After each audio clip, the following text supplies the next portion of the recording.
Hello again, friends. I would like to say how happy and excited and humbled I am. We are now up to 77 subscribers. I can't thank you all enough for joining us. Welcome. Sleeping Beauty did very well, although, oddly, the most popular story so far has been Hans my Hedgehog. Who knew? But now I return to the requests. To our new viewers, I love requests almost as much as I love comments. And first-time requesters skip the line. This request was made by a friend of the editor, and it is a first-time request. The requester is a tiny bit shy, so they haven't posted anything, but we will read the story for them anyway. Fairy tales belong to everyone, and I am always pleased to share them. This tale was known to me as The 12 Dancing Princesses. But I am learning that the names of the tales have changed almost as much of the stories. So, knowing what I know about the plot, I found it quickly enough. It's called The Worn Out Dancing Shoes. But that's a terrible name. So we will just call it The 12 Dancing Princesses, because even Barbie has told this story, so maybe it's more well known than I think.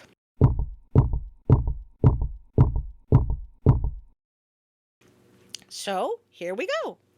Once upon a time, there was a king who had 12 daughters. Oh, his poor wife.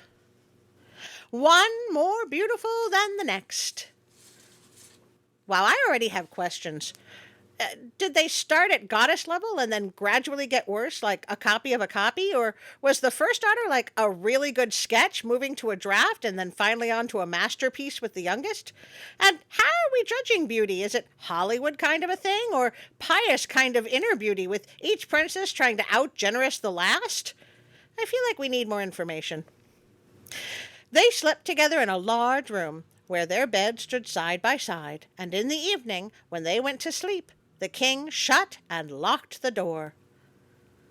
Well, that's an odd way to say goodnight. Sleep well, my darlings. I'll just lock you in for the night. Pray nothing goes wrong in the middle of the night.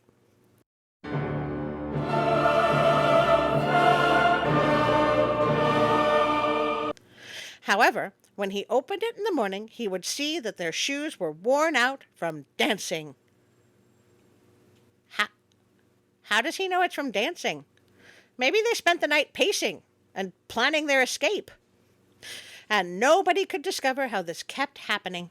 Finally, the king had proclaimed that whoever could find out where his daughters danced during the night could choose one of them for his wife and be king after his death.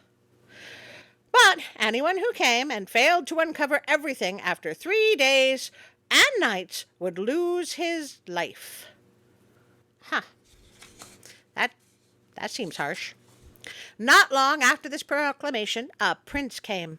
He was well received, and in the evening he was conducted to a room adjoining the bedchamber of the king's daughters. His bed was set up there, and he was told to watch and find out where they went dancing. And just to make sure they could not do anything in secret or go anywhere else, the door of their room that led to his was kept open. Still, the prince's eyes became as heavy as lead, and he fell asleep. When he awoke the next morning, all 12 of them had been to a dance, for their shoes were standing there with holes in their feet. The same thing happened the second and third night, and his head was cut off without mercy. Well, that might reduce the amount of applicants. And there were many who came after to try their luck. What's that phrase about one being born every minute? This story already has a pretty high body count, and we just started. But they were all destined to leave their lives behind them. That's one way to put it. Now, it happened that a poor soldier who had been wounded and could no longer serve in the army headed toward the city where the king lived. Along the way, he met an old woman who asked him where he was going. "I really don't know myself," he said, and added jokingly, "but I'd certainly like to find out where the king's daughters go dancing and where they wear out their shoes, so I could become king." "Well, that's not so difficult," said the old woman. "Just don't drink the wine that's brought to you in the evening, and then pretend you've fallen asleep. Then she gave him a little cloak and said, "When you put this cloak on, you'll be invisible, and you'll be able to follow all 12 of them." What is it with strange people appearing right when you need them, with exactly what you need when you need it, as long as you are nice to them? Oh, thank you very much. That's exactly what I needed right now. What was I saying? Oh, yes, that sort of thing never happens in real life. After receiving such good advice, the soldier now became serious about the entire matter, and plucked up his courage to present himself in front of the king as a suitor. He was welcomed just as cordially as the others had been, and was given royal garments to put on. In the evening, at bedtime, he was led to the antechamber, and as he was preparing to go to bed, the oldest daughter brought him a beaker of wine. But he had tied a sponge underneath his chin. What? And no one saw it? Did he claim it was his beard? Because that had to look really silly. And let the wine run into it, and did not drink a single drop. Then he lay down, and after lying there a little while, he began to snore, as if in a very deep sleep. As if anyone really falls asleep that quickly. How silly. When the princesses heard his snoring, they laughed, and the oldest said, he too could have done much better things with his life. Wow, that's cold. These daughters are heartless. After this, they stood up, opened the closets, chests, and boxes, and took out splendid clothes. They groomed themselves in front of their mirrors, and hurried about, eager to attend the dance. But the youngest said, I don't know. You're all happy, yet I have a strange feeling. I'm sure that something bad is going to happen to us. You're a silly goose, said the oldest. You're always afraid. Have you forgotten how many princes have already tried in vain? I didn't really need to give the soldier a sleeping potion. The lout would have never awakened, even without it. First, seriously heartless. And second, the woman has clearly no idea what it takes to be a soldier. If they sleep like the dead, that is likely how they will find themselves, quickly. At least one of the sisters has sense, even if she doesn't have a heart.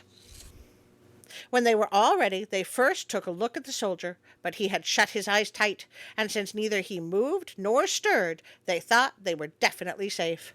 So the oldest went to her bed and knocked on it.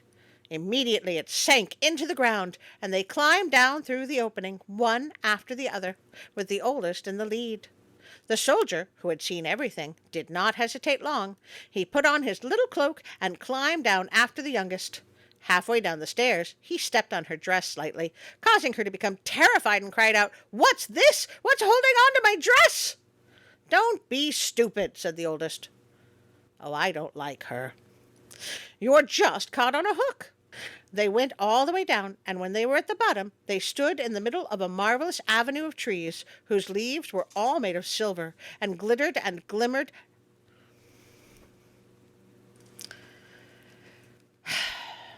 They went all the way down, and when they were at the bottom, they stood in the middle of a marvelous avenue of trees, whose leaves were all made of silver, and glittered and glimmered.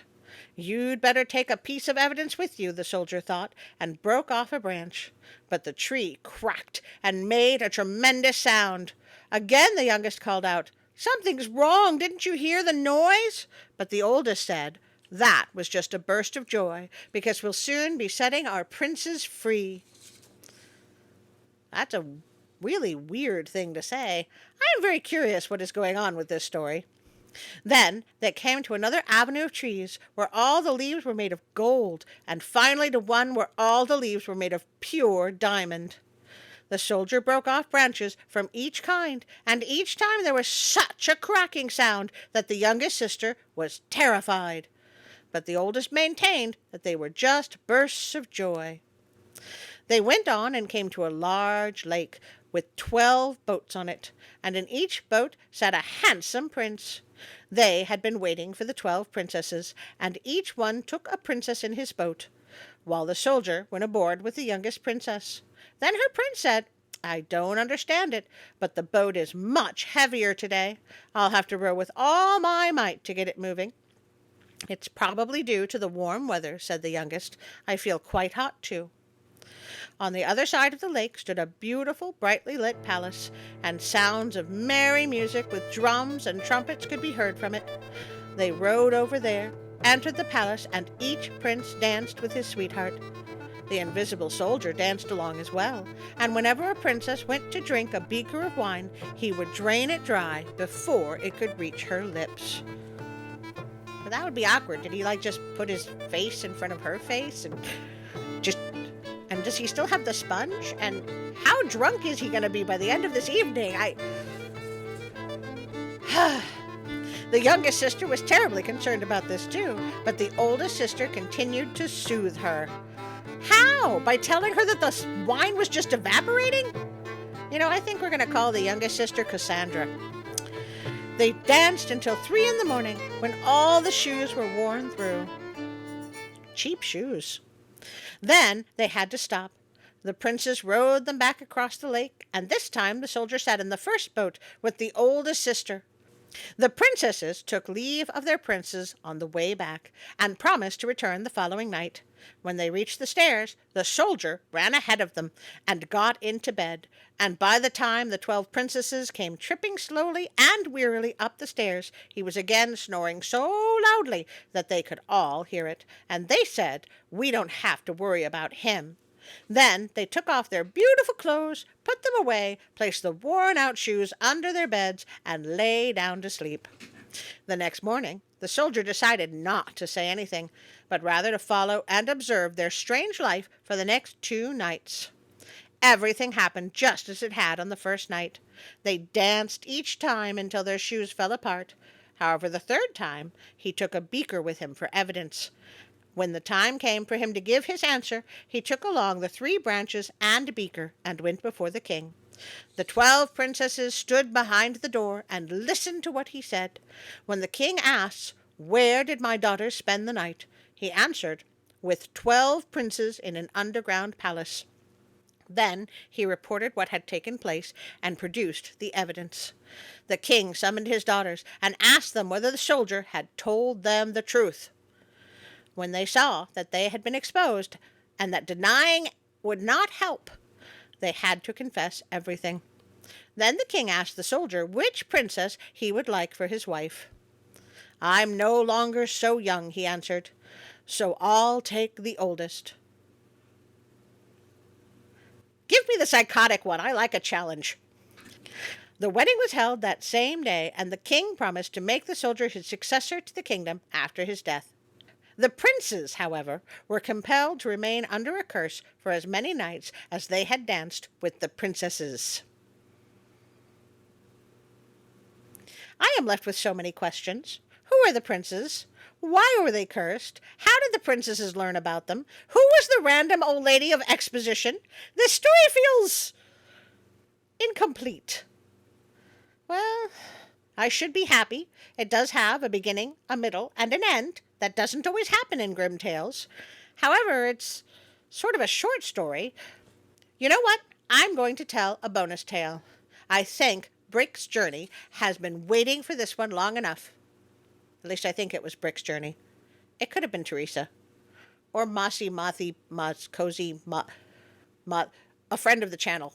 So, for a bonus of friends who stuck around to the end, here is Odds and Ends.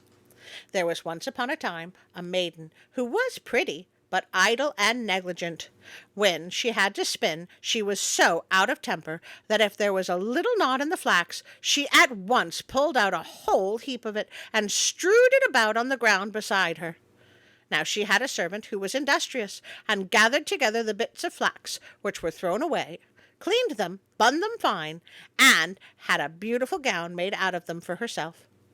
A young man had wooed the lazy girl, and the wedding was to take place. On the eve of the wedding, the industrious one was dancing merrily about in her pretty dress, and the bride said, "Ah, how that girl does jump about dressed in my odds and ends." The bridegroom heard that, and asked the bride what she meant by it. Then she told him that the girl was wearing a dress made of the flax which she had thrown away. When the bridegroom heard that, he saw how idle she was, and how industrious the poor girl was. He gave her up and went to the other and chose her as his wife. I always wonder if the bride-to-be actually gets a vote. That was sort of short and to the point. It has a moral, too. If you're lazy, don't announce it to your groom at the wedding. We come to the end of another video. Please, if you can, help my tiny channel grow by liking, subscribing, and getting into a huge comment war about whether Barbie did the tale better than Artie. Or not, just a suggestion. If you click the notification bell, you will never miss a story. If you would like to support me on Patreon or Instagram, there are links below. And if you would like to read my terrible haikus, there's a link to Facebook as well. And now, a special thank you for my Patreon supporters.